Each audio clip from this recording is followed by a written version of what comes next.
Welcome to I Feel Fat Today. I'm your host, Kelly Taylor. Thank you so much for joining this week. We have another exciting episode. Please head on over to our YouTube for full video episodes there. You can subscribe to the channel. Subscribing to the channel gets us out there. It helps people see that we are a legitimate organization. Also, please, if you're watching the video and enjoying yourself, give it a thumbs up. Throw a comment on there, even if you don't like what you're watching. It all feeds the algorithm, baby. All right. Sorry, went in a little too hot, and now I need to catch my breath. Oh, man. All right. Go over also to Apple Podcasts and rate review. Give us 5 stars. That helps people find out about the pod.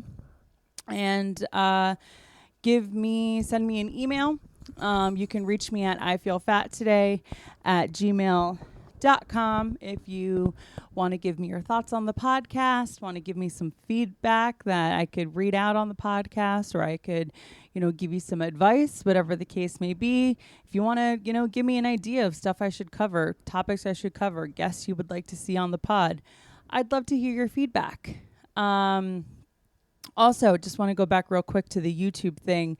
My goal right now is to get 50 subs. And I'm wondering, maybe I can do something cool or fun for the podcast when we hit 50 subs so that we have a goal to reach. I don't know what that would be. Maybe I'll get liposuction, but it'll be real fun no matter what. Just kidding. Can't afford it. Okay. You can find... I Feel Fat Today on Instagram at, you guessed it, I Feel Fat Today. You can also find me, your host, on Instagram, Kelly Taylor, at Hello, This is Kelly. Got all the admin out of the way. Alrighty, I hope you had a lovely 4th of July weekend, a lovely 4th of July Tuesday, whatever the case may be. I hope that you have all of your digits on your hand and you didn't lose them in a horrific fireworks accident, trying to shove a firework up your ass or whatever it is that you do with sparklers. It rained all day, so I stayed inside and I watched Barry. And I can't think of anything more American.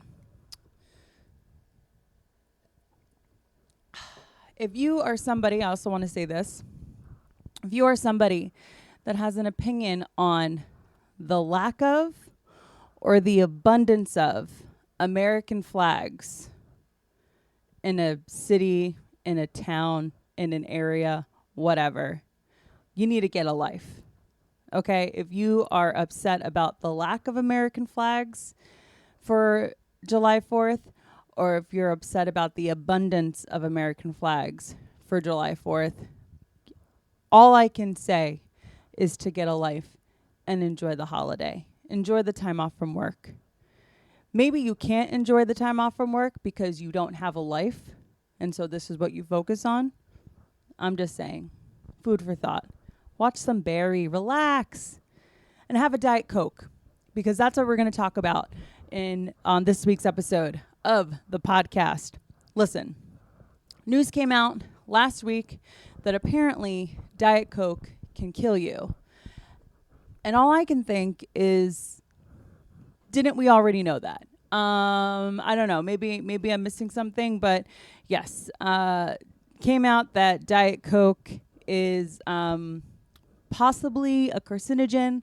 I don't know. We're going to get into it a little bit to provide you the answers on America's favorite beverage. Because, goddamn, I love a Diet Coke. I actually had anticipated having a Diet Coke for this recording, but what is it? You make plans and God laughs. God doesn't exist, neither do plans. Okay. All right. So what I have here, when you give it a quick Goog, there is a lot of information on the internet regarding this whole Diet Coke thing. And the information's kind of all over the place, and so I'm going to try to give this to you as definitively and pared down as possible. So the information I have in front of me right now is from Forbes, and I feel like they laid it out pretty well for the layman to understand. Okay. What to know about aspartame, the sugar substitute in Diet Coke that will reportedly be declared a possible cancer risk by WHO? WHO.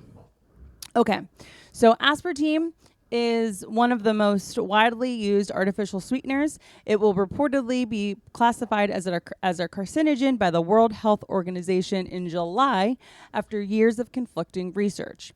Aspartame is expected to be declared by the World Health Organization's International Agency for Research on Cancer as quote-unquote possibly carcinogenic to humans. On July 14th, sources tell Reuters. Aspartame is one of the most common sweeteners and is widely used in low-calorie food and drinks like Diet Coke and Diet Pepsi because although it does contain calories like regular sugar, it's used in lesser quantities because it's 200 times sweeter. Want to backtrack real quick. I listened to a podcast that I think was by The Morning Brew. That's where I first learned about this, happening to Diet Coke. And I think Diet Pepsi had aspartame in it. They removed it, put it back in, and then I believe it was 2021 when they removed it again. So Forbes is saying that Diet Pepsi has aspartame, but the main culprit here is Diet Coke. And the whole reason why aspartame is the best is because it's really sweet, but not nearly as many calories in aspartame than in regular sugar. I also feel like you need a lot of sugar to make something sweet, whereas you only need a little bit of aspartame. All right, the sweetener is used in a lot of zero sugar and low sugar foods, such as sugar-free Jell-O, tabletop sweeteners like NutraSweet and Equal, Trident sugar-free gum, and Crystal Light.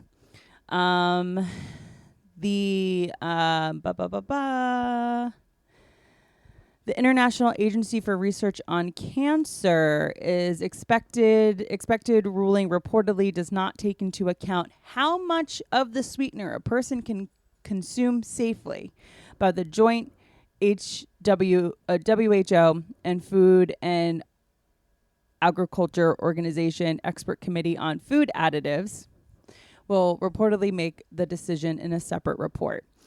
The expected ruling comes after a 2022 study published in the PLOS Medicine found a link between consuming high amounts of aspartame and an increased risk of developing breast and obesity-related cancers. A separate study published in December 2022 found the sweetener was linked to anxiety in mice and that the effect lingered for up to 2 generations. Generationally, I don't think aspartame is what's causing all of our problems, but what do I know? Okay, so this is just going on to say that it was in 1974 is when the FDA approved for aspartame to be used as a tabletop sweetener and a base for some foods, and it was approved as a general sweetener in 1996. So just putting straight up aspartame, like a packet of Equal in your coffee, that didn't come around until 1996. Such a win for diet culture. Because if there's one thing I know about the 90s, it is that they loved their diets. Okay, so the main thing, I'm not going to read the whole thing. You can do your own research. This is not the definitive place to find out anything related about anything, unless it is related to Taylor Swift or something like that. Sure. The World Health Organization is probably going to say that aspartame is a carcinogen. But the amount that one would have to consume in order for you to be at risk is not something that's going to be taken into consideration until later. And from all the stuff that I've listened to and heard and whatever, you would need to be drinking a ton of Diet Coke. And I know you think, I drink so much Diet Coke. The most Diet Coke you'll probably have in a day, I'm going to say, even the most heavy of Diet Coke users, a heavy Diet Coke drinker, you may be looking at 6 to 12 cans a day. Is that enough for you to be putting yourself at risk of cancer? I don't know, but I have a feeling it has to be a number that high. This is on the basis of nothing other than It's a small amount of aspartame that we're talking about that like the average Diet Coke user drinks. So I think you have nothing to worry about. What I want to know is and it really is the essence of the podcast, is can Diet Coke make you fat? Because I promise you, if you were to ask somebody, if you were to hook someone up to a lie detector test and you were to ask them, would you rather be fat for the rest of your life or have cancer? They're going to choose the cancer. So, and again, based on nothing, but just, look at Ozempic. I'm just saying a lot of people want to be skinny, myself included. I'm fighting a lot of demons. Okay. What I have here is from NPR, and it's an article that talks about the link between diet soda and food craving. All right. So this is from npr.org, and this was from October 2021. Diet soda may prompt food cravings, especially in women and people with obesity. The diet and diet drinks may be a false promise for some soda lovers. True, they deliver the fizz and taste of a soda experience without the calories, yet new research shows they can also leave people with increased food cravings. A study published by the JAMA Network Open adds to the evidence that drinks made with sucralose may stimulate the appetite, at least among some people. And the study gives some clues as to why. We found out that females and people with obesity have a greater brain reward, we found out that females and people with obesity had greater brain reward activity after consuming the artificial sweetener. So study author Katie Page, a physician specializing in obesity at the University of Southern California. Both groups also had a reduction in the hormone that inhibits appetite, and they ate more food after they consumed drinks with sucralose compared with after regular sugar-sweetened drinks. In contrast, the study found males and people with healthy weight did not have an increase in either brain reward activity or hunger response, suggesting they're not affected in the same way. I think what was most surprising was the impact of body weight and biological sex, Page says. There were very important factors in the way that the brain responded to the artificial sweetener.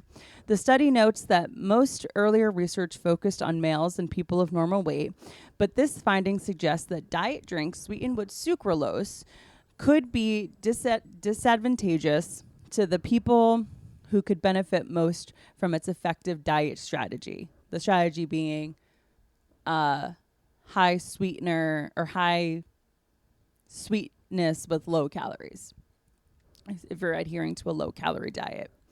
It is precisely people with obesity who disproportionately suffer from a strong drive to eat high-calorie food, says Laura Schmidt. Paige and her team measured the response to diet soda in 3 ways.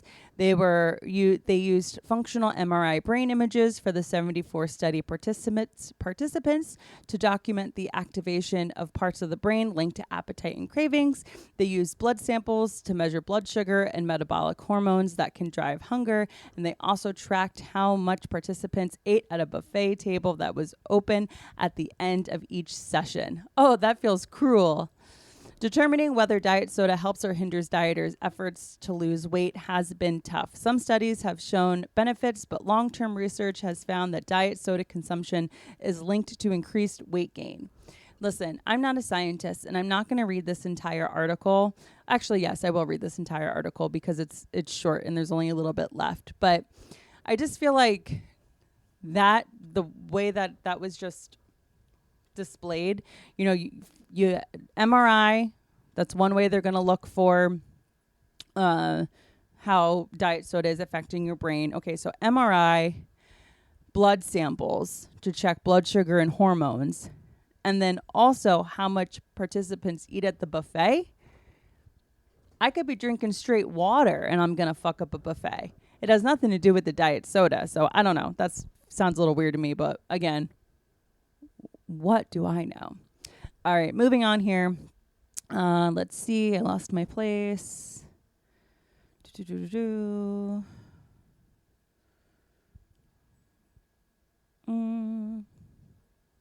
Okay. Determining whether diet soda helps or hinders dieters' efforts to lose weight has been tough. Some studies have shown benefits, but long-term research has found that diet soda consumption is linked to increased weight gain. The study offers some clues as to why. Schmidt wrote in an email to NPR, artificial sweeteners could be priming the brains of people with obesity to crave high-calorie foods. There's ongoing research into the complex ways that artificial sweeteners may influence metabolism and weight, says Susan Swithers, a behavioral scientist at Purdue, who was not involved in the new study but reviewed the findings. These results are consistent with patterns that we've actually seen in my lab in animal studies, Swithers says. One hypothesis is that it's not the artificial sweetener itself that has a direct effect on the body. The idea is that artificial sweeteners may confuse the body by tricking it into thinking sugar is coming. Interesting. You are supposed to get sugar after something. You're supposed to get sugar after something tastes sweet. Your body has been conditioned to that, explains Swithers. But diet soda may lead to a disconnect. The sugar never arrives, and this may blunt the body's anticipatory responses and throw off the ability to efficiently metabolize sugar that is consumed later. This could mean that when you get the sweet taste without the sugar, that changes how you respond to sugar the next time because you don't know whether it's coming or not. So it's almost like a starvation thing that your body's doing. You starve yourself and then you eat and then your body hangs on to it because it doesn't know the next time you're going to eat. This is like almost the same thing, but with sugar. For instance, Swithers' lab has documented that when animals with a history of consuming artificial sweeteners get real sugar, their blood sugar levels rise higher than those animals not fed artificial sweeteners. It's a small effect, but over time, this could contribute to potentially significant consequences, she says. If this is happening in some people who consume diet soda, it could add to the risk of type 2 diabetes. When the blood sugar rises, the body has to release more insulin to absorb the sugar. So what you're doing is you are kind of pushing the system harder, Swither says. Given the new research, should diet soda drinkers who are trying to reach a healthy weight give up our artificially sweetened drinks? People with obesity might want to completely avoid diet sodas for a couple of weeks to see if it helps to reduce cravings for high-calorie food, Schmidt suggests. Okay, so that was from NPR on if diet soda may prompt food cravings and make you fat. Here's the deal. That wasn't about aspartame either. Aspartame, which is like the possibly carcinogenic thing, and what we were talking about was sucralose, different kind of artificial sweetener. I don't know. Does Diet Coke make you fat? I don't think so. I think that it has to do with not drinking enough water, which is not something that was brought up here. But I can tell you that I've had Diet Cokes and then like a few hours later or the next day, I want a Diet Coke again. And that I think is like, there's no argument about its addictiveness. I think we're addicted to the caffeine. I don't know if aspartame has an addictive component, but baby, that shit is good. Like I could inject that straight to my arms. I love aspartame. So I think that diet soda dehydrates you. And so when you're dehydrated, you may think you're hungry, but really you just need to have a glass of water and see if your hunger pain goes away. Having said that, I'm drinking water right now. I have not had a Diet Coke today, and I am starving. I don't know. I don't know if diet soda makes you fat, but I think that if you are on a weight loss journey or just a person existing, if you want soda, I don't know if it's better to have a regular soda or if it's better to have a diet soda. I would say that if you're going to do a this or that kind of thing, go with the diet soda because it's low calorie. But if you're really craving a Coke, get a Coke, man. I'm not saying to have a Coke and a Hershey bar in the same sitting or even the same day, but there is nothing like a Coke, man. That's the thing. Diet Coke is not a substitute for Coca-Cola because Coca-Cola is the fucking shit. When I want Coca-Cola, it's because I want that specific taste. When I want Diet Coke, it's because I want that specific taste. So, I don't know. Maybe don't drink soda. Fuck that. Life's too short, right? If we're talking about between Coke and Pepsi, I like Coke. I like Pepsi. Even though Pepsi is a little too sweet for me, sometimes that, that's some good shit. Some nice, pristine, pure, not cut with anything Pepsi. That's good. Not as good as Coke, but it's good. If I ask for a Diet Coke at a restaurant and you offer me a Diet Pepsi, I'm leaving. No, I'm not. I'm not leaving because I would never leave a restaurant unless there was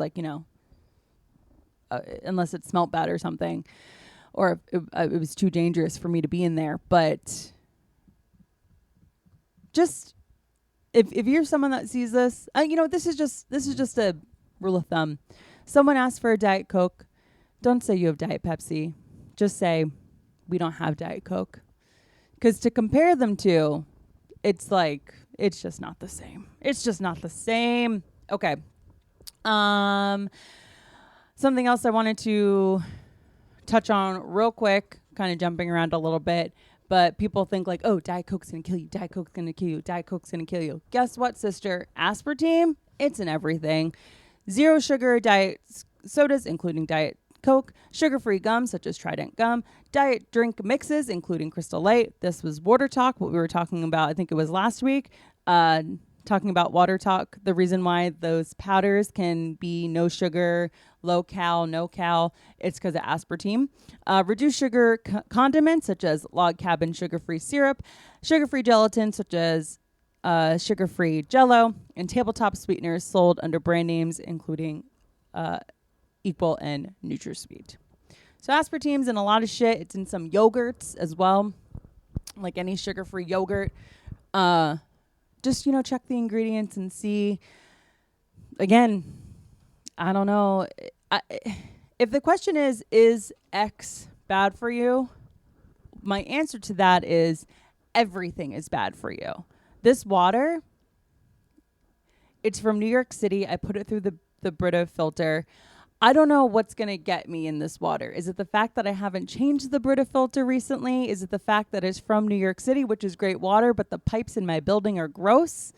What is it going to be that's in this that kills me?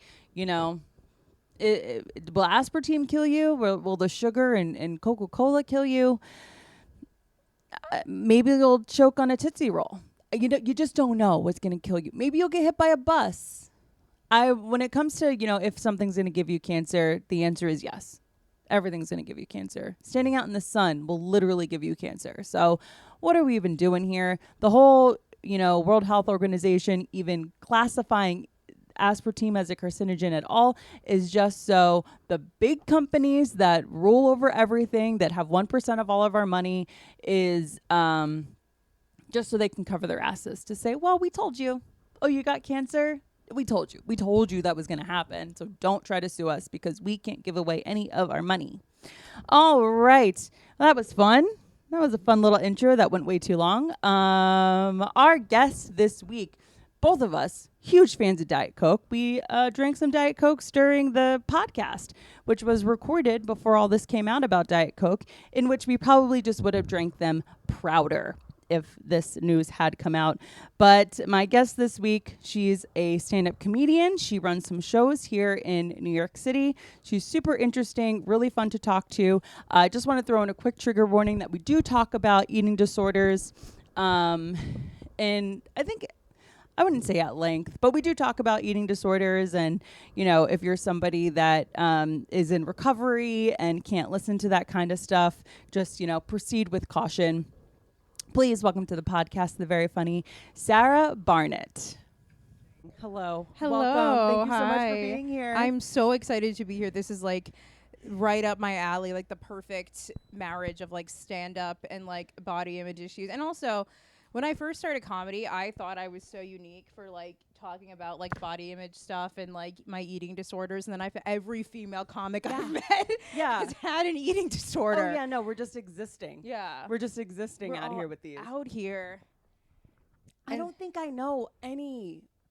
I don't think I know any woman, I'll say, without at least a low grade eating disorder. I was talking about this to I don't know if you've met Noah Snyder's girlfriend Sandra. No. She's wonderful, and we were talking about this. It's so common that no one even really acknowledges it unless it's really bad. Yeah, and you're like, no, everyone has one. Yeah. And now it's like, I'm not saying and now they call it, but like I've seen the verbiage of disordered eating being used. Yes. Because it just kind of feels like more of like a general thing that we can call whatever this is. Yeah. And it's like, I feel like the only people I know who have never struggled are like either people who were, it's only the people I know who like now I guess are normal eaters, or maybe if you can call it that, or like people who have really worked on their relationship and healed, but it's still like I don't know if it's ever going to be normal for me. I feel like the basis, and I don't know anything, but I feel like the basis of having like a normal relationship with food is being taught that. Like I really think our parents, by your parents, your guardians, the people that are raising you, need to be the ones that teach you that food, like I don't know how food was taught to me. I just was introduced to dieting at a young age. You were. And was told that certain foods are bad. Yes. And there's something about certain foods being quote unquote bad that make them so good. Yeah. It's like I'm just gonna grab this because there's a big old fur ball in there. I feel like with kids too, especially like you don't, when you're told you can't do something or can't watch something or can't say something, you're just going to want it way more. Absolutely. And I think with like food specifically, so I told you I'm a triplet, 3 girls. And so that obviously shaped a lot of like body image stuff for me. With food, I'm thinking of the way my parents' relationship with food, it wasn't anything I remember them like on Weight Watchers when we were like 5 and going to meetings and stuff. They didn't ever, it wasn't, and also my mom at like age, I think when I was like 6, she read some Fast Food Nation was the book she read. And after she read it, I remember her going into the freezer and fridge and like throwing out everything that wasn't organic. And so she was kind of that. But the 3 of us were, I would say, I remember the first time I was like aware of my body and how it looked and the different sizes your body could be was when I was, I think, 6 years old, and my sister and I were fighting in the bathroom over something, and I called her Little Miss Bossy, and then she said, "Well, you're Little Miss Fat." And then I looked at our bodies in the mirror. It was like an out of body experience, and first of all, how did I know that being fat was bad when I was 6? How did I know that? Yeah. First of all, I just knew, I guess.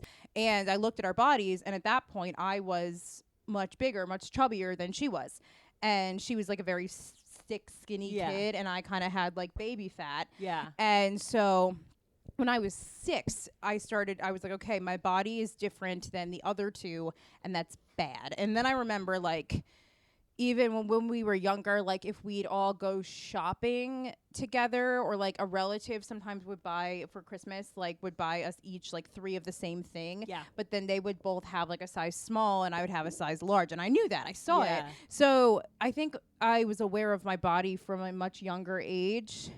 But it's also interesting. I wasn't an athlete. Hello.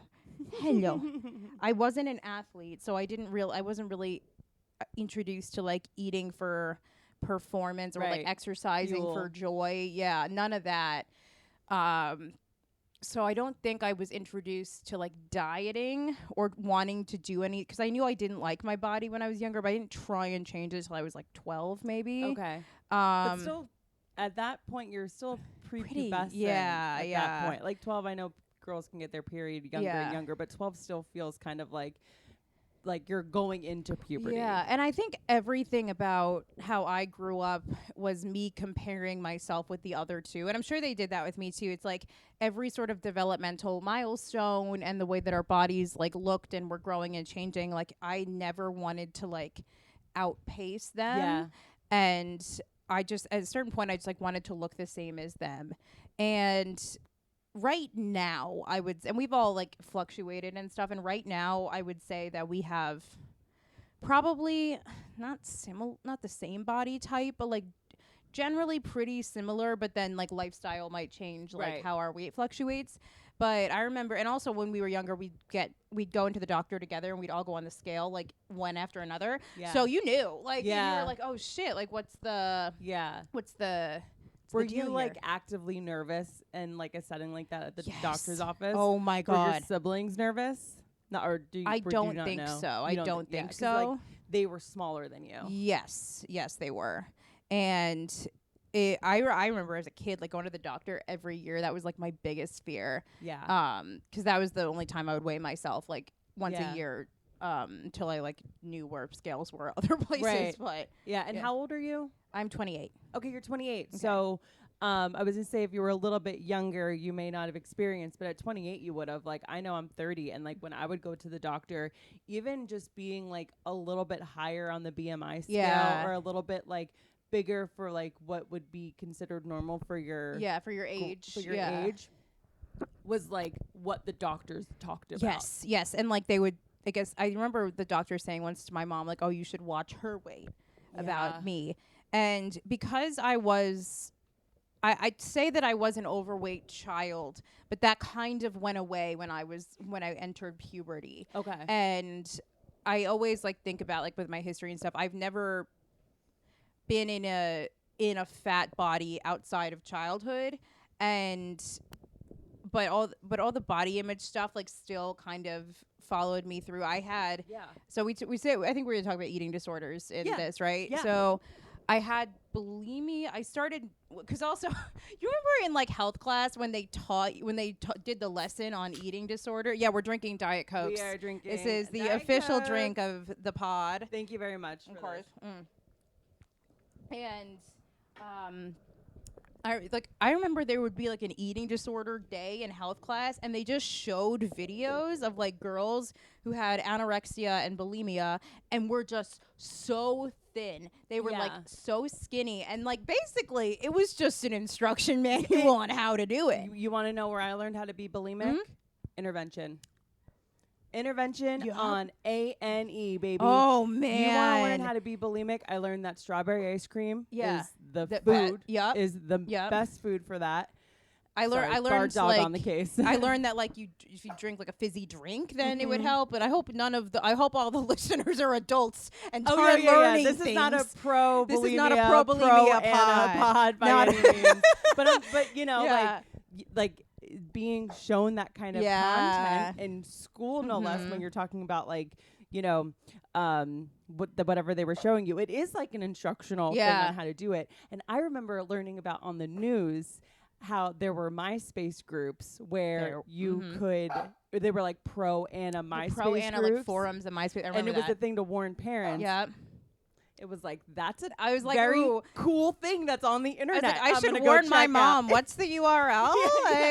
yeah. Can you DM me that? It's like that video is so bad. Rewind it. Like, and it's I remember I think from ages I think I was 13 to 15 I was bulimic and I would throw up multiple times a day, but that didn't cause any weight loss for me. And I think at that point, like again, I think I was at like whatever the BMI considered a healthy weight, but I still like at that point I was like started to get interested in boys and like Yeah. wanted to be like just like the skinniest girl. And because I wasn't that, then I thought like, oh, this will solve all my problems, and obviously it didn't. And then I just think that like I wish I had like more of a childhood of being unaware of my body and not wanting to change totally. it. And I wonder how much worse it would have been if I wasn't an overweight teenager. Right. You know? Right. No, totally. Yeah. Yeah. It's really weird to think about a childhood or a teenagehood where you weren't thinking about your weight. Like I can see how like in high school that would be something that comes into play because like you said, like you're getting interested in boys and like things are changing. But in elementary school, like that was all I ever thought about. And I feel like I say this a lot on the pod, but like it's hard for me to like look back at my childhood and be like, but was I actually fat? Yeah. Like, did I just think I was way fatter than I was? Because like, also we were in the time where like you would watch, and I think still now, like there's probably not great representation, but I remember I'd watch like Hannah Montana and all those shows, and they were like this big, and I was like, that's the only thing I'm seeing on TV. Like that's how I have to look. Yeah. And it like it. And I guess I don't know what it's like now, but and then like, you know, the heroin chic stuff and like there was no body positivity or like anything like that. And I do wonder like, like was I actually overweight kid or did I just think that because that's what I was like learning and was taught? Yeah. So when do you like consciously remember going on like a diet, saying like I'm gonna do a diet? Was that before or after bulimia? It was before. Okay, you probably had this too, but when I was in 7th grade, with my allowance money, I went to Barnes and Noble and I bought Eat This, Not That. Hell yeah, I had Eat This, I Not was That. obsessed with Eat This, Not I was That, obsessed man. with I read it cover to cover so many times, and that's when I like learned what calories were. Yeah. So I did. I remember like before I started like throwing up, I would keep a journal and like count my calories. But you don't. Didn't really get through. We'll get to that like later. In college is like when I had another eating disorder, but. I remember going on that diet or whatever, just thinking I was going to count my calories. But I guess because I was a kid, like kind of was like, but you know, because you still have some of that, like, but you know, I want to like eat pizza with my friends. So like, I'm glad I was still able to do that for a lot of those years and that it didn't develop into like something that fully took over my life, but it's always in the back of my head. I remember doing like diet like before my sweet 16. I was like, okay, no white carbs, and I remember dropping weight really fast because like, you know, it was like just water weight and it was like the first so I remember that. And I did manage to stop throwing up, but that was primarily because I was like a singer and a vocalist and classically trained, and Finney is just, oh, hello. he's a oh, good boy.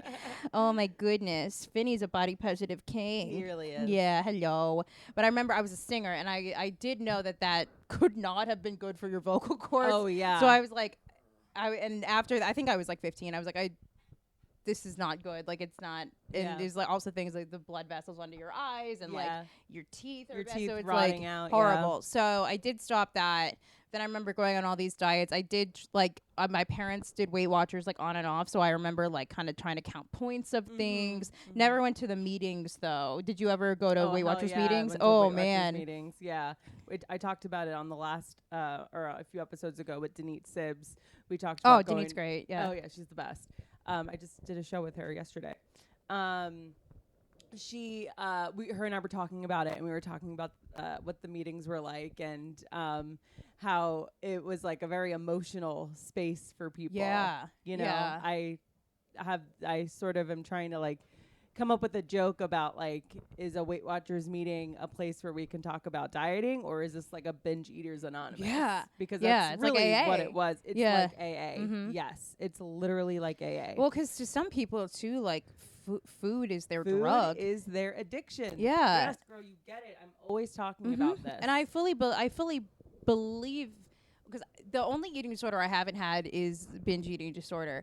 But I fully understand the mindset of someone like that. It's like you're not yourself when you're around that substance. And the hardest part, I think, if you're someone who struggles with that, is like it's not like you can just say, I quit drinking or I stay away from heroin. Like you can't stay away from food. Yeah. So I feel like it's something that you have to like work really hard to have some kind of normal relationship there. Especially because when with binge eating disorders, I mean, this is the case for addictions in general, but I can say specifically for binge eating, like it's really hard to not all of a sudden be triggered by a food, Yeah.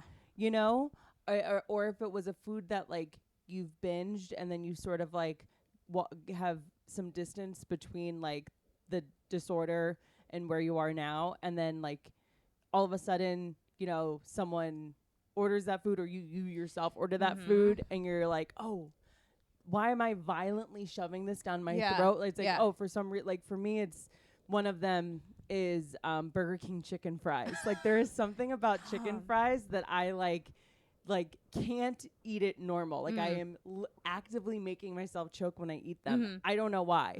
I need to just not eat them because like I get like bingy and weird about it. And so it's a really weird thing. It's, you know, with alcohol or drugs, it's you don't do that anymore. Yeah. But with eating, You could do this. It's not. Yeah. Especially because like even different modalities of dieting can be quote unquote triggering to people that have disordered eating. Like keeping a food journal in theory sounds like a great idea. Yeah. How else am I going to track my calories? Well, then all of a sudden that this wellness practice that you're trying to do for yourself to like be at a certain amount of calories each day turns into this obsessive compulsive thing that starts to run your entire existence. And so it's really hard to get to the place where you can like manage that. Yeah. And you tracking calories, that brought me back to, I don't know, I go throughout high school and like starting in college, and then like you obviously I gained like the freshman 15, and like when I sophomore year I joined a sorority, so I was like out drinking more and like all that. So I remember the summer after my sophomore year of college, I was staying in Ann Arbor, Michigan for the summer. I was like doing a play and I was like gonna work and stuff, and I remember thinking like, well, let me just download my Fitness Pal so I can like keep track of what I'm eating. I won't be in the dining hall anymore, I'll be cooking. And that actually like fully triggered like into full anorexia for me, because I lost weight very quickly that summer.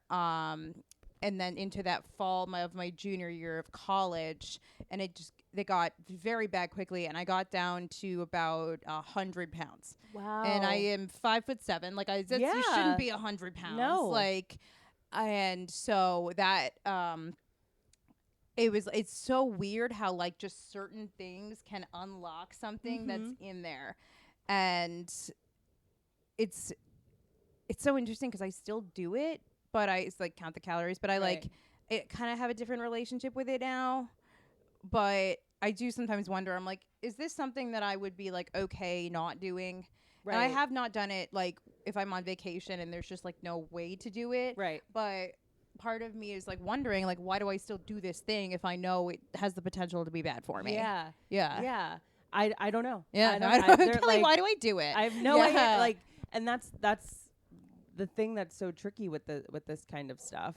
I want to backtrack real quick. Which sorority were you in? I was in Alpha Gamma Delta at Michigan. At Michigan. Okay. Yeah. I was in Delta Phi Epsilon. I pref'd D-Phi, I think. Yeah. Oh, really? Yeah. I went to a few rounds of that. Yeah. Being in a sorority is like for your body image. Oh my God. It's not good.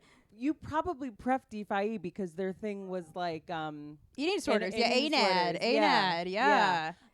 The reason why I wanted to get into D-Phi was because the school that was nearest mine, I knew women in D-Phi and they just were really cool. Yeah. And so it just was like, okay, like that was the one that I had in my head, and I just became obsessed with it. And then I was like, and then of course I learned about like the ANAD thing, and I was like, oh, that's cool. That's like, cool, yeah. Whatever. And I got into it, and I remember I remember being like, I'm the biggest girl in my pledge class. I am probably one of the bigger girls in the sorority when I got in, and they're just all really skinny. Like I wasn't even that fat. Yeah. Like I look at photos of myself and I'm like, God, man, if I was at that weight now, like, you know, yes, thank you for the kisses. It's just so it's such a mind fuck. Do you want to be on the podcast, Vinny? You have something to say? You have something to say on the podcast? That it's when you're pledging too, and you're like going through and like, so I went in as a sophomore, for Rush, and so the sorority I ended up in, it was the name was Alpha Grab a Donut. So Stop. which like there were like a few girls who were noticeably overweight, but like not most of them. Yeah. And so I was self-conscious about that, but I like ended up genuinely liking it, like loving everyone, and I've met my best friends there and all that. But I remember thinking like, oh, I'm in like the one where they think everyone's fat. And I look back and I'm like, I think I was a size 4. Yeah. Like no, literally I was a size like 8 at yeah, the time, you're size like 10. you're like I was huge, huge, like, gigantic, like so big. Yeah. And it doesn't help that like for someone that it doesn't help that what I think is a normal weight on the BMI scale is like you're in like the nearly obese BMI bracket. scale. The BMI scale is trash. But Delta Grab a Donut is very funny. And there were people that called DeFi dogs, pigs, and elephants. Oh, geez. Ew. Yeah. People are so mean. People are so In college. Yeah, it's like, and then, oh my God. And then like we had like 2 girls in our sorority who like 2 years in a row like became Miss Michigan. Like what the fuck were they talking about? No, seriously. And like, it's just that's so frat boy. I know. You know, like that's I know. so frat boy. It's and like, then okay. you grow up and do stand-up comedy and realize the frat boys are still there. Oh yeah. The frat boys are they either go on to be gay or they go on to be stand-ups. Yeah. And I don't know which one I'd prefer. I know. Yeah. Damn, that's funny. Okay, so and are you from Michigan? No. Grew up on Long Island. Oh, went to Michigan. Cool. Lived in Chicago for a little bit after college for 4 years actually, and then I moved here in 2021. Oh, amazing. Okay. Did your sisters go to the same college as you? No, we went to 3 like very different vibes of colleges. So I went to Michigan, like big state school, tons of people, very fun. My one sister went to Williams, which is like a very tiny liberal arts school for like giant nerds in Massachusetts. And then my other sister Emma went to Georgetown, and my parents went to Georgetown, and like 2 of my uncles went there. That was like the family school. Nice. So 3 different vibes. And then we moved to 3 different cities after college, but now me and my one sister are both in New York City. So where we live like 3 blocks away from each other. That's so fun. we'll see each other fairly often. Yeah. Do you guys look alike? Yes, I will show a picture. I'll show you guys the photo if Sarah allows. Yes, absolutely. I got to scroll through all my like comedy covers. I'm like, where's the picture of my family? I'm only curious because yeah. Okay. Oh yeah. Oh my God, that's so pretty. That's all 3 of you with your mom. Grandma. Your nanny. Yeah, that was actually right after. Well, right, but that picture was like before she died, but they posted it right after she died. Wow. So I wanted to look because I was wondering if like your sister that lives in New York ever would go to a comedy show and be like, "Hey, Sarah," but I don't know if I feel like I'm really bad with twins. Yeah, like, really, like it's embarrassing. There are some people that I've known for a long time, and I have a hard time telling them apart. She doesn't have bangs, so you see someone looks like me who doesn't have bangs. Yeah. That is that. I brought her. I did a triplet. I produced a triplet show at a place right around here with 2 other comics who are triplets. That's so cool. And my sister came, and instead of me doing my regular stand up, I had her come on and we did like a triplet Q&A, like improv thing, and it was really fun. But my co-producers were like, "We should do the show monthly." I'm like, "We already booked all the twins and triplets that we know. Yeah, we can't do it more than how once. Can you do it even monthly? Would be like, yeah, we might submit it to New York Comedy Festival though, just because it's kind of niche and fun. Yeah, and you could find people for that. Yeah, and we could just have like the people. A lot of the same people that we booked, and also like we had like a father of twins on it. There's like someone else that I met. Adjacent. Yeah, Pat Haggerty was like, my girlfriend's a triplet. I'm like, if we get desperate, you can be on the show. Just kidding, Pat. Funny. If you're listening, I love you. Thanks for booking me on your show on Thursday. Amazing. Yeah, that's so great. Okay, cool. All right. So, growing up with sisters that look just like you, but your bodies look different is a really weird it's a mindfuck thing. For me, you have sisters, right? I don't have sisters. Oh, you don't? I have an older brother and a younger brother. My older brother and I are 2 years apart, and he was rail thin. Real thin. That's so annoying. So annoying. And it was like my mom would be giving him more food and like actively giving me less food to try to like figure out what like to you know, have us be somewhere at a happy medium. And I, you know, she was just trying her best, but for me it was just like I remember being so jealous of him, and anytime he ever called me fat, it hurt that much more. So much. Because he's so fucking small. Yeah. And has he maintained that in like adulthood? Yeah, he's just Jesus the Christ. most naturally thin person ever. Like he's 6'2", 6'3", and just like so like Jack Skellington skinny, and eats whatever he wants. Like it never was. I think one time he mentioned something of like, oh, I noticed myself gaining a little bit of weight, so I like peeled back on something, and I'm like, I don't know. Wait, where? Yeah. Yeah, exactly. Yeah. Like, okay. Well, whatever. He's a flight attendant, so that's a good place to be super skinny. Yeah. Because airplanes, not great for fat No, people. they're not. I do think because you really don't see fat flight attendants. No, you Right? don't. I feel like And I I fly think- a good amount. I don't Yeah. like that. I think it's like, well, part of it's probably like the misogyny thing of Yes. like, it used to be like stewardesses. Yeah, like, yeah. And maybe people think like, oh, it's an active job, whatever. But I'm like, you don't see that. Yeah, a fat person could be a flight attendant. Yeah. Sure. Whatever. Why not? Anyone can serve Diet Coke. Yeah. You know?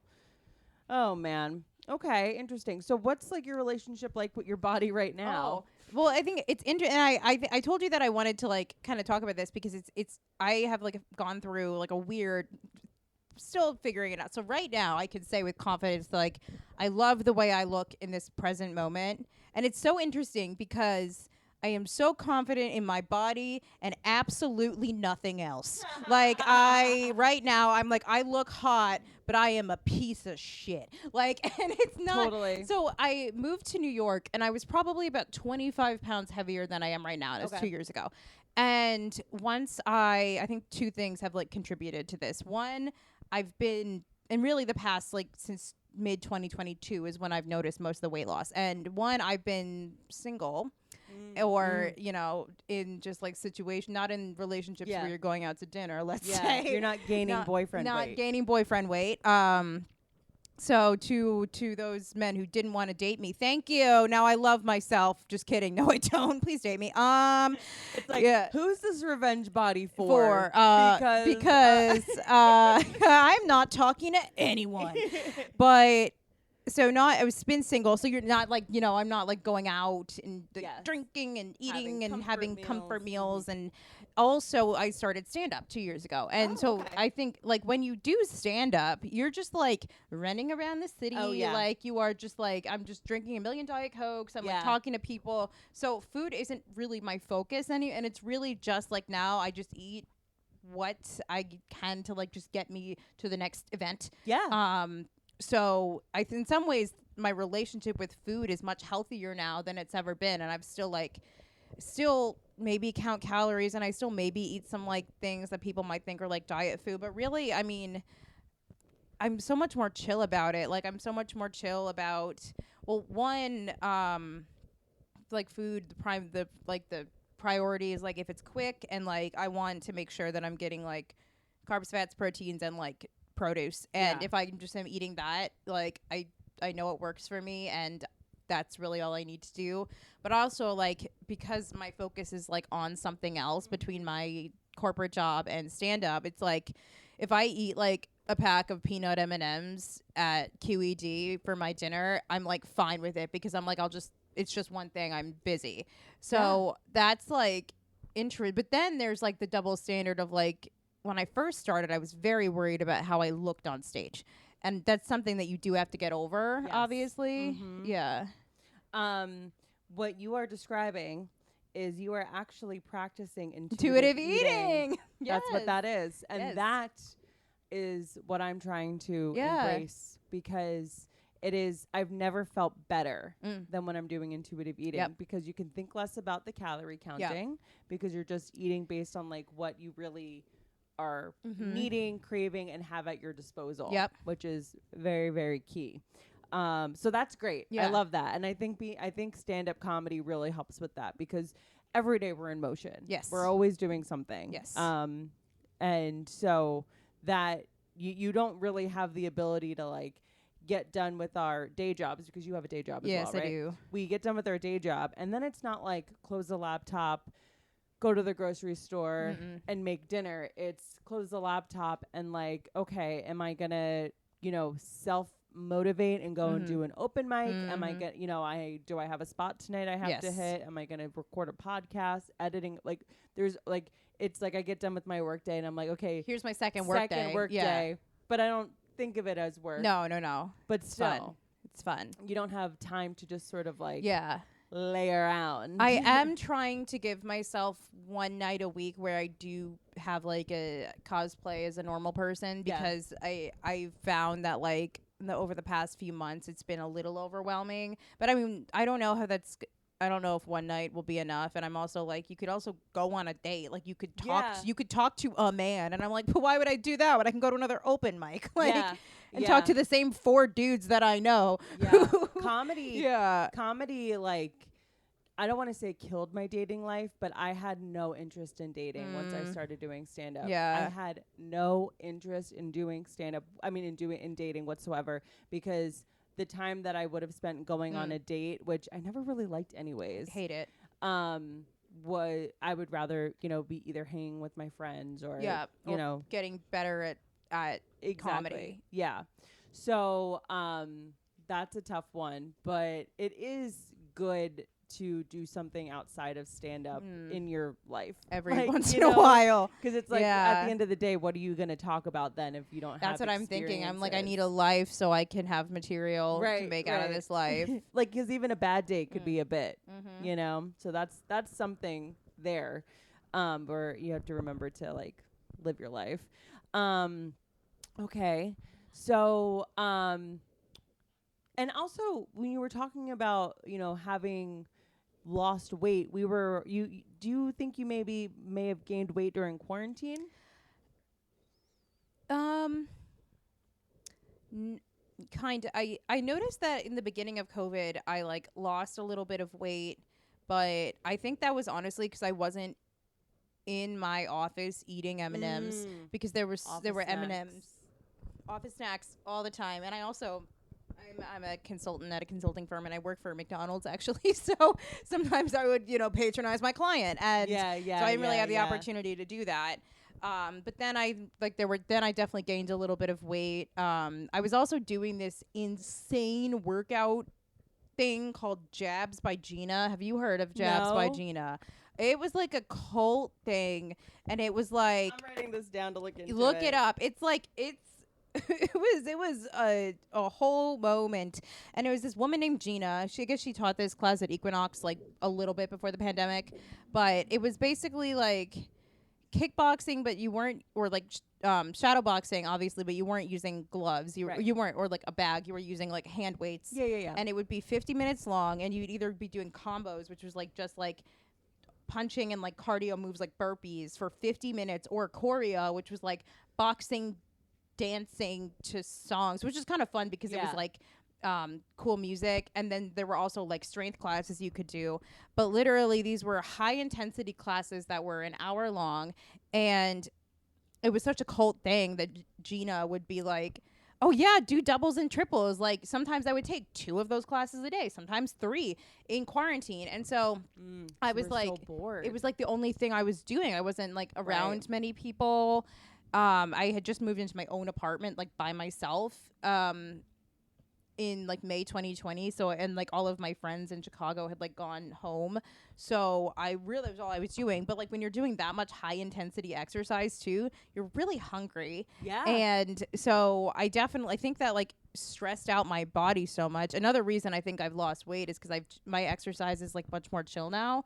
I do use Obey, and it's like 30 minutes. Usually I do like a little sculpt or Pilates moment, and I feel like I'm not as stressed about it. Yeah. But actually in quarantine though, I developed weird food compulsion things, and the body image stuff was really bad, and like the calorie counting kind of came back bad. I remember taking like just lap walking and stuff, but I was like, it's weird because I was doing all these things but I was heavier. But my therapist at the time was like, I think you should do like a treatment program. And so I actually did an eating disorder IOP, like virtually, in 2021 on Zoom. I don't know how much it helped, and I don't know if I recommend spending thousands of dollars on that of your own American dollars. It was you spent money on a virtual treatment plan? Yeah, at like it was like at one of the centers. It is called ERC, and it was like 4 nights a week of like Zoom like group therapy and Wow. process group, and we had to like eat together on Zoom and like show the dietitian like the meals and stuff.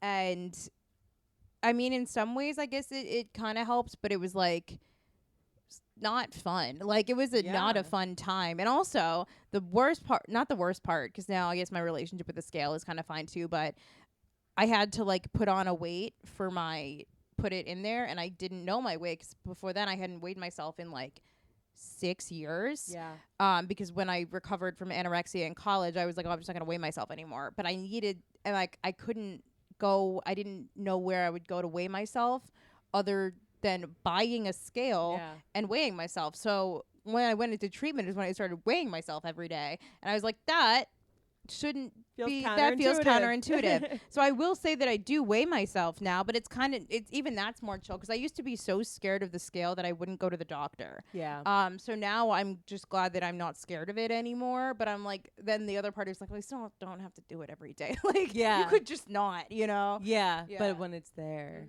I have this scale hidden because like so I have it. But yeah, when I first got a scale in this apartment, I this apartment has seen a few scales because go I in and throw out, them yeah. out. Yeah. I just will, buy one thinking that like, oh no, I want to, because you get into modes of being like, we're going to change things around. I don't know. I can't explain the compulsion behind it, but when the relationship with the scale is tricky. But I do kind of think for myself, I do like having one around so that like I can check in. It's just a matter of being able to do the emotional maintenance if it's needed afterward. Yep. Yeah. Which is something that I've only able to get to through therapy. Now, when you had anorexia in college, did you go to a treatment program for that? I didn't. I did like I guess treatment kind of at my university. So Michigan has like a hospital that has like a big eating disorder recovery center, but it's in their children's hospital. And there was a dietitian at like University Health Service, but she sucked. Like she was like, because I was like barely eating. I was occasionally still going out with my friends and like drinking. And so she's like, well, you're just a drunk anorexic. And I was like, what the fuck, Julie? Like that is not what? And but then they were like, oh, well, there's a treatment program at Mod, and it's good because you can still go to class. But then you'd go back to the hospital. And I was like, so you're telling me that I would have to live there when all of my friends are here, and my boyfriend at the time was there, and instead of living at the sorority house where I live now. And so I was like, well, fuck that. And I didn't really said fuck that. Yeah, I was like, no way. But so I did like kind of recover on my own. I had a therapist and a dietitian, but I like didn't do a formal program. Yeah. Probably should have, now that I think about it. Like if I wish I like that summer I went and I moved to Pennsylvania to intern for Hershey's. So why I work for these big food companies, I don't know. But I wish and was like living on my own and like kind of trying to recover, but I like kind of wish that I had taken that summer off and done treatment, because then I'm like, maybe it would have been easier. But I'm like resentful that I spent a full year in college basically having an eating disorder, because I'm like, I feel like that fucked up what could have been like the best years. And I still like look back on my college days fondly, but I'm like, that stole a full year from me. Yeah. And I don't know how it's like I don't know what my life trajectory would have been like had that not been my like journey. The only thing I really resonate with that, the only thing that keeps me not like beating myself over the head with a hammer with that kind of thinking, is that I wouldn't be who I am right now in this literal present moment without all of that shit that I wish I could take back. And that can also be a little bit tricky if you're not right with yourself, but like when you are good with yourself, when you're right with yourself, it helps make those voices of what you're just describing go away. Yeah. Because I look back at college, and I look back at many facets of my life, but I would say college maybe specifically of like, just why were you so mean to yourself? I know. And also, why'd you care about all these Stupid guys? dudes. Ugh, Like, ugh. useless. I still tell myself that at 28. We have not learned. Yeah. Speaking of guy, I just remembered when we were talking about the scale, I remembered there was somebody that I was hooking up with for quite a while, and first of all, he was like so fit, like to the point where I was one time I went to be like, "Can you keep your shirt on during sex? Because like this is ridiculous." Yeah, and like I'm in very good shape now, but I was like, "Come on, man." What's with the abs? Like, what are you doing? Like, stop it. But he looks over at the scale, and he's like, "Oh, I didn't notice you had a scale. It's like right next to my bed." And I was like, "Oh yeah, like I just go on it in the morning, like whatever." And he's like, "Oh, I haven't weighed myself in forever. Maybe I'll try." I'm like, "It's 11 p.m. What do you mean you're gonna get on the scale? Don't you know you're weighing?" He was like, "What the fuck?" And That's literally only something somebody with body issues a straight know about. white dude with an 8-pack is like, "Oh, what? Maybe I'll see." Like, enough. Enough. It's so funny because there were people always in and out of here just like with the different podcasts. And I forget who it was, but it was some guy like sitting here chit-chatting. They were done podcasting. And he goes, "Yeah, I weigh myself every day, and then I just take the average of that at the end of the week, and that's where I figure out where I'm at." And I was over there like doing the dishes in the other room, and I literally was like, What did he just say? What? Wait. What did he just say? I couldn't. It was like mind fucking blown. Dude. Like, you mean that you don't have to make yourself absolutely empty and perfect and like naked when you get on on the scale to like know what you weigh? I couldn't believe it. Especially because like when I don't do this really ever, but when I have ever been in modes where I'm weighing myself every day, I am like constantly dismayed by the fluctuation daily. So the idea of taking my weight the average and averaging it out such for a the healthy past mindset. 7 days, I'm like, what? Who was that? Oh my god. I think it was Bobby Sheehan. Bobby. Yeah. What the fuck? Yeah. I forget who he was talking to about that. Oh my god. But yeah, I was like really, really blown away. Oh my god. That. I'm like, wow, what a healthy individual. to that. The genders are up to something. Yeah, good totally. for them. Damn, crazy. Okay. So that's interesting about the different virtual treatment plans. Yeah. But I've never gone through any kind of like eating disorder recovery of any kind. I just like my most recent therapist that I've been seeing for the past few years, she was like the first person that I ever like said out loud to, like, really? Oh, this little thing that I did when I was in middle cute school little and high thing, school. yeah. Like I was just kind of like throw up every time I ate. And she's like, there's a name for that. Yeah. Like, I mean, I guess you can kind of call it like bulimic-ish. But like it wasn't like I wasn't fully claiming it. And weird. And I think like for me, the throwing up kind of stopped when I got to college because all of a sudden it became a way harder thing to hide. It's so much harder because you're sharing a bathroom. You're sharing a bathroom and you're trying to make friends. Yeah. It's just like a very different experience, which kind of was like, it almost like has it laid dormant a little bit. And then like when you get a moment alone, like an evening alone, it's like it comes back with a vengeance, and like you somehow got better at it in your time off. And I remember in college too, there would be times when if I like drank a lot and I threw up, I'd be like, doesn't count. Doesn't count. Yeah. Oh, literally. Yes. Yeah. Totally had that sentiment. That's crazy. Okay. So, anything we talk about that you're like, cut that out. I'm totally fine too. Just want to throw that out there. But I saw on your Instagram that you have some stand-up about not drinking anymore. Yeah, it's so interesting because, like, I'm kind of drinking again, but not really. So earlier this year, I decided that I wanted to not drink for a little bit, just because I was, like, so boring. I don't have, it's not like a rock bottom. It's more just I started feeling like physically bad when Yeah. I was drinking too much. And I'm somebody who drinks beverages very fast, just as in general.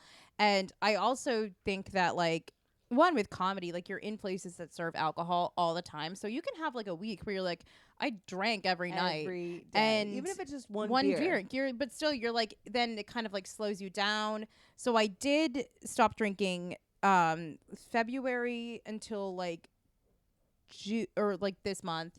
And then I went to France on vacation, and I knew I was going to drink when I was there. Yeah. So I French wine? yeah, Are you it was kidding? very good. So I did. And then when I got back, I drink a little bit. Like, I'll have like a drink, or yeah, like I was at a show. I think I had one drink, and I'm still like trying to figure out what I want my relationship with it to be. I felt it's so interesting when I quit drinking. I was like, you kind of get, even though I wasn't somebody who was like that much of like a hardcore drinker, I still had like that, I guess, pink cloud of being like, oh my, I'm on top of the world. Like, I'm like, and then I got cocky with it. I'm like, I am experiencing life, and I'm being present, and everything's gonna be perfect now that I quit drinking. And it was good for like a little bit, but then like shit happens, and then I was like, kind of, you get like reality checked, and like you go through stuff, and you're like, oh, this doesn't solve everything. Right. And I still had shit that I needed to work through. And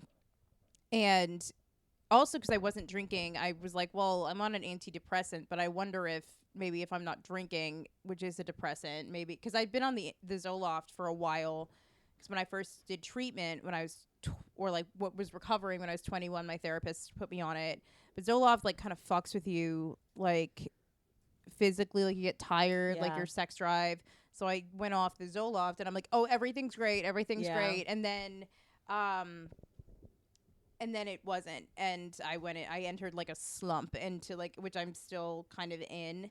But the things I'll say about not drinking, one, with weight loss, I did lose a couple pounds from not drinking, but I've been consistently at this, like the weight I'm at now, give or take, for probably about like 8 months at this point. In the drinking. So it was like, it was a little bit, and obviously like alcohol has calories, so that's like, I wasn't really worried that was like an eating disorder, because it wasn't really a wellness or weight loss thing for me. Because in the past I had been like, well, I'm not going to drink for a month, and I'm going to like lose so much weight. And then like you don't, you're like, well, fuck. Yeah. Okay. Well, the only reason why I ask is because I was curious of like what taking a pause on drinking did for you when it came to your body image. I know personally for me, anytime I've gone any amount of an extended period of time, which I don't think I've gone more than a month not drinking, because I don't know. But when I have gone stretches of time like that, I'm like, oh my God, my jawline. Yeah, you do feel like I'm not puffy. You feel less puffy. That's so like they're like short term. They're definitely and you're more hydrated. So there's definitely like physical benefits to feeling like my confidence in my body really kind of went up in that period, I would say. It's so interesting now. If you like, I guess people would say that not right now, because I'm wearing like an Outdoor Voices exercise dress, but I dress a little bit like a thought sometimes, like, which is weird because people are like, you can't be depressed and have your tits out, and I'm like, watch me. But like, and that's when I started, like, when I wasn't drinking, I was like, well, I can like play with like, and kind of show off my body, and like I felt confident in that and felt sexy and all that. I don't know how like I'm gonna claw myself out of this right now, depressive episode, but I do think that like not drinking does make you have to be confident in situations where you might be socially anxious, which does help build your self-esteem, and I think that like goes out. But in terms of like practicality, like you're not you're not taking in the alcohol calories, you're not puffy, and also like you're not drunk eating as much, which like is the best part of drinking. Yeah. Is like getting the best part of smoking weed. Yeah, the the best part of munchies. Drinking. Yeah. When I smoke weed or take edibles, I put grapes in the freezer and I eat frozen grapes, and that's like my favorite you have high to keep snack. the fridge. You gotta have healthy with fruit. snacks. Yes. Yes. Keep the fridge stocked. First off, fruit never tastes as good as it does when after a nice little smoke sesh. Yes, because your mouth is kind of dry So and then it's dry. so juicy. The orange is like, so good. And orange. Oh my god, yum. Yeah, dude. Yeah. I'm a pear, orange, strawberry. I love fruit in general, but I think what my favorite fruit ever when I was a kid was peaches. Not peaches. Pears. I loved pears. So I think as an adult where I am right now, if I'm gonna choose a fruit, I'm gonna go orange. Orange? I like the juicy. What about you? I'm like a berry girl. Berries and grapes. And apples, like really good, like Honey Crisp. Those are so good. I think about pears and bananas. I'm like psycho, and I like them when they're like hard. And like bananas, I like when hard. they're or like kind of like you bite into them and they're not like. And then bananas, I like when they're like still a little green. Damn, which is girl, disgusting. No, I want mine like almost decaying. Oh I my want god, mine mushy as hell. It's Oh man. And that's like when it's sweeter too, and then when it is like no sugar when it's green, I'm like delicious. That's so funny. Do you like plantains? I love plantains. Yeah, that makes sense. I don't really like plantains. It's a little more like a savory banana. Yeah. Okay. Interesting. And also, I was thinking about this and just preparing for us to film today. I went to a wedding this past weekend, and I like really loved the way that I looked. Like I thought, like you looked adorable. The dress is so cute. Isn't that pretty? Yeah. But still, like there were parts of me that were like self-conscious, and I like remember having this thought of like I'm really hating this like certain thing about my body right now. I'm just going to have a glass of wine. Like I was going to have a glass of wine anyways, but like I remember thinking like I'll get relief from the way I'm feeling right now after I have a glass of wine. And guess what? I did. Yeah. But you eat your tail because then I wake up the next day. And you feel like and shit. I feel like shit. Well, I found that like drinking was especially when I first, this isn't unique to like first starting in comedy. It's like any social situation where you're trying to meet people and make friends and also like just calm yourself down. Anyone who like deals with social anxiety, it's like you just drink one and it's something to do with your hands and with your mouth, and like I'm a fast beverage drinker as well, and also it just like you feel more relaxed, and so it's like you can't say that it doesn't have something that is beneficial, otherwise we wouldn't do it. Right. So right now I'm trying to figure out like, do I want to, the other reason that I'm like, and this is like horrible because every person who's like sober is like, you don't need to drink to date. And then I've gone on dates like from Hinge not drinking, and I'm like, yes I do. Like I don't, because this year, like in the time I wasn't drinking, the only people that I had like been like talking to or like hooked up with were just like other comedians that don't drink. So I'm like, you can't do that. Expand your horizons. Right. Like that's like a training wheels situation. And now, so when I went on dates with like regular guys, whatever the fuck, guys from Hinge or Bumble or whatever, we'd meet for drinks, and like I'm having Diet Coke, they're having cocktails, and it's a different date that we're on. Like it's a different date. And then like I found it hard. This one guy, we were kind of like vibing, and then he was like, "Oh, like you want to like go to another bar?" And I was like, not really. Like, no. What am I gonna do? And I also had a show, so I was like, oh, sorry, I have a spot. And then he like didn't text me back or anything. But I was like, if I was drinking, like, certainly would have gone with him. We probably would have hooked up. Like, you would have been late to the spot. Yeah, like, it would have been. It would have been drunk at the spot. It would have been a whole thing. But because I wasn't, I like couldn't get myself to like even like flirt well. Yeah. Like, so part of me's like, well, when you get a boyfriend, you can quit drinking again. I'm like, that's not it. No. Don't do that. Especially because you might get the wrong boyfriend. Yeah. Because I have, it really depends on like your relationship to dating. I think that if I were to be single and have to go back to dating, if I just want to have fun, I'm going to drink because I'm not going to care. Yeah. But if I'm like dating to like be like, no, like I want to find somebody to be a partner, I probably would be much more mindful of my drinking Yeah. because as I look back at the dating that I've done in my life, drinks were involved in every single facet of it. And I've lost like 3 months of my life to men that I've convinced myself are interesting and someone that I vibe with because I have two drinks on our date and all of a sudden you're the funniest guy that I like enjoy spending time with. And it's like, I really, really like the attention you're giving me. And when I drink, I can look past the icks. I had an ex when I first moved to New York. We started dating. Like I met him on Hinge, and we like clicked right away. It was like my first month in New York, and I was like, dating is easy. Like, what are people talking about? And he was an alcoholic, like fully an alcoholic. So we would be drinking all the time, and it would be things like if I had a show that he said, or like I had a show, like one of my first shows that I was ever booked on, and it was like at like 7 p.m. on a Friday night, and he was like, I was like, oh, like, babe, are you coming to my show? And he was like, well, we have team lunch at noon, and I'm gonna be drinking a lot, so I don't know. And then I'm like, noon? It's at 7 p.m. And then he shows up and he's blackout, and I'm just like, oh, that's just my boyfriend. Like he was really tall, so I'm like, he's 6'4". Of course he can drink a lot. I'm like, not that much. Like, so evidently no, right now. Yeah. That's so funny. Yeah. I mean, this is a sentiment that a lot of women share, but do I like him or is he just tall? And rich. And, well, he was tall and rich. Yeah.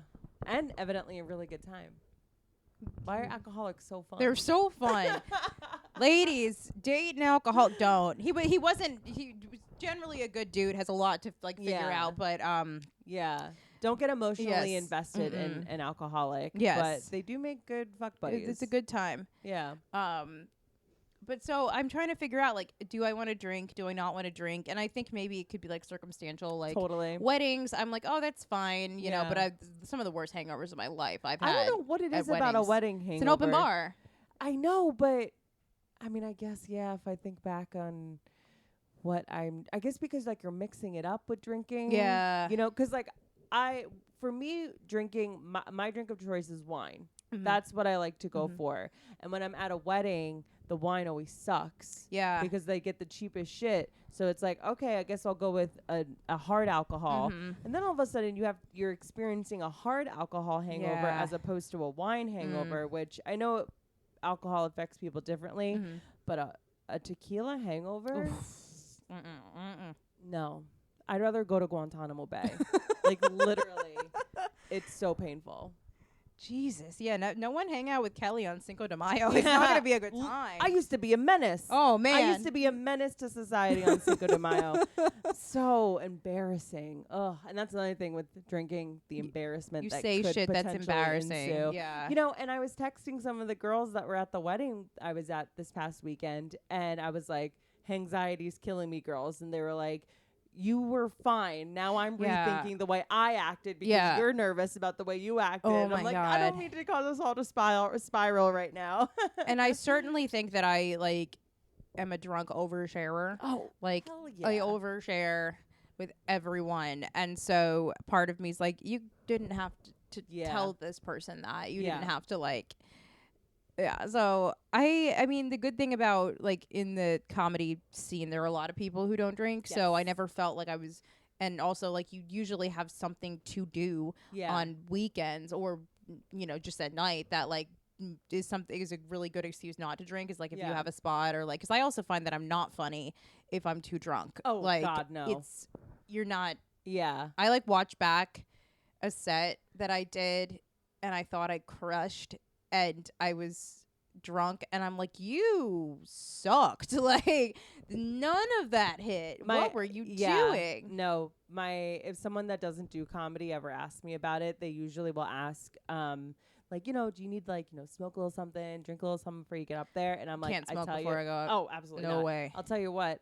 Do you want to see good stand-up comedy from me? I need to be sober. Yeah. Like, I need to have not even had a drink, because even just like the ability to be firing more on like all cylinders is you only get that with being sober. Mm-hmm. And the thing about like taking a break from drinking, which is why I do think it's good for, you know, people to take their foot off the gas every now and again, is that when you have a clearer mind Mm-hmm. from not drinking specifically, I don't know about smoking, but for me, when I've taken like more than a few days off from drinking, my brain is clearer. It works better. It works better. You can write better. I definitely noticed a change in my writing, just like a level up. And since I'm still like haven't been doing it that long, like obviously there's gonna like you're gonna continue to grow. And also like I'm in the phase where like in the beginning you think you're like the best comedian that's ever. You're like I'm a natural talent. Yeah. And because you've written like 2 good jokes,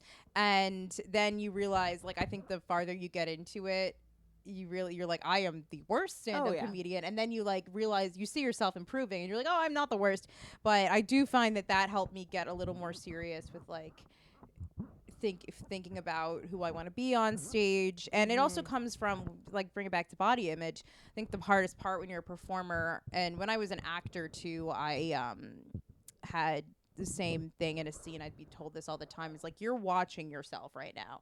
You are watching yourself perform this part, and you can't do that if you really want to be like present on stage. Damn. And that like takes time when you're, because like the first times you do stand up, you're really just looking around to see if people like you, and like trying to remember your jokes. So a lot of it is like that. But I think that when you're more at peace with how you're not worried about how you look, you're sober, you're focused, then you are just like in the moment in the jokes and having fun. But I still like struggle. Like I did like a Grizzly Pear open mic yesterday, and like I was worried about, I guess, like something that I was wearing. I was like not super comfortable, and also like there's like 2 people there that I didn't know very well who I wanted to them to think that I was funny. Yeah. So I was like watching myself at this open mic that like didn't matter, and I'm like, you could have just gone up there and just worked out your jokes. Yeah. Like you didn't, you did, and like I did worse than I would have, even though it doesn't really matter. Like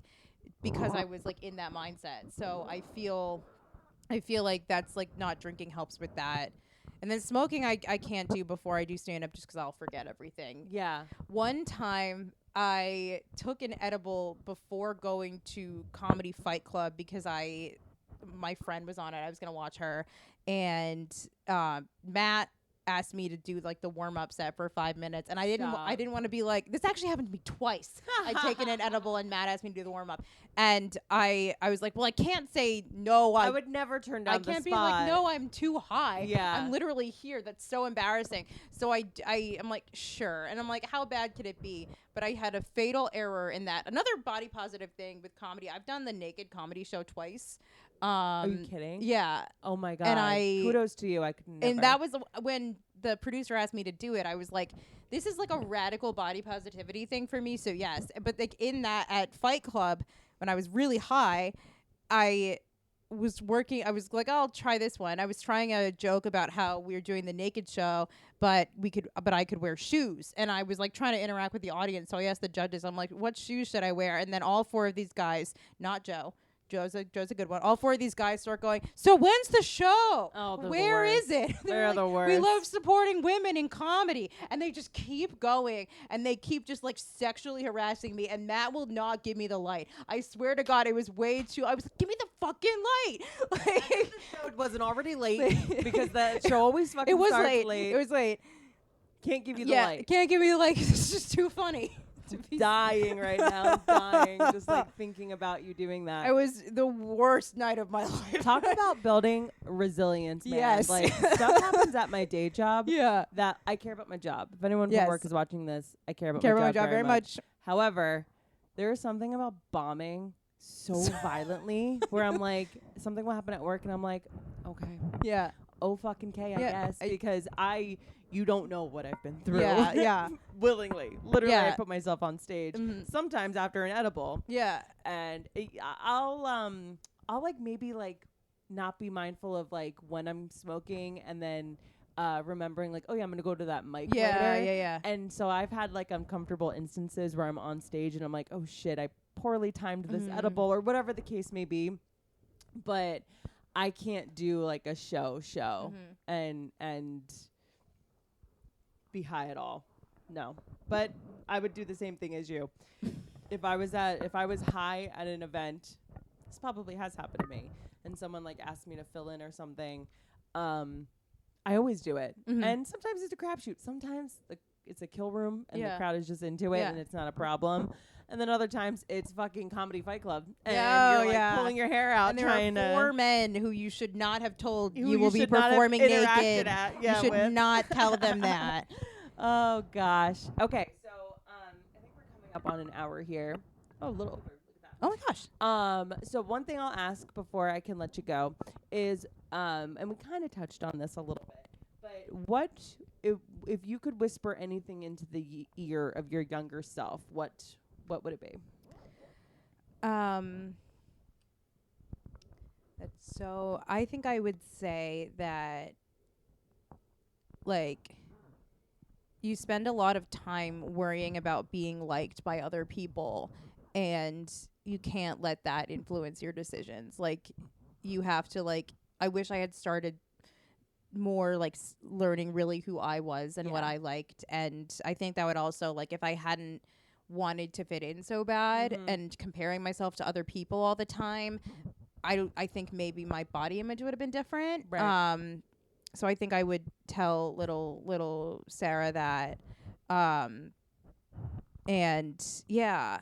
And then I would also tell myself, like, maybe when I was younger, I'll be like, you and your sisters, like, because of being a triplet, it's like, you don't need to compare yourself physically to them. You're all going to grow up into your own adult, and it's not going to matter. Think I would have done that. Yeah. That's a good Nice. question. I like that. I love your answer. That's great. I don't think we realize, because we're not taught, that you got to be good with yourself before you can have any sort of opinion on other people. Mhm. And other people, it's going to be really hard for other people to like you if you don't love what's going on Yeah.